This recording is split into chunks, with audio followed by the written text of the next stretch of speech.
লোকে কি বলবে। অভিনেত্রী স্বস্তিকা মুখোপাধ্যায় অভিধানে নাকি একেবারেই নেই এই শব্দ। তিনি তোয়াক্কা করেন না এইসবে, বরং ইচ্ছে মতন সোশ্যাল মিডিয়ায় তুলে ধরেন জীবনের নানা সুন্দর মুহূর্ত। সেই ছবি ঝকঝকে হোক বা না হোক, দেখতে সুন্দর লাগুক কি কুৎসে, তাতে কুচ পরোয়া নেই অভিনেত্রী। অগোছালো দিনযাপনের নানা টুকরো মুহূর্তই তিনি ভাগ করতে পছন্দ করেন। তাই এবার নতুন স্টাইল স্টেটমেন্ট তার।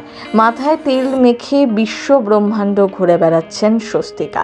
এক ঝাঁক ছবিতে মেয়ের ছোটবেলার আদুরে মুহূর্ত সঙ্গে তেল মাখা চুলে অনবদ্য খোপার ছবি শেয়ার করলেন স্বস্তিকা। তার কন্যা মানি তখন হোস্টেলে পড়তো। সপ্তাহে 2 দিন তাদের স্কুলে চুলে তেল লাগানোর দিন থাকতো। মাকে সে ফোন করে কন্যা জানাতো সেই কথা। মেয়েকে দেখতে যাওয়ার সময় সেই সময়টা মনে করে অভিনেত্রী লেখেন, মানিকে যখন দেখতে যেতাম 2টো লম্বা সুন্দর বিনুনি ঝুলিয়ে আসতো, মাথায় নারকেল তেল দিয়ে পরিপাটি করে বাঁধা।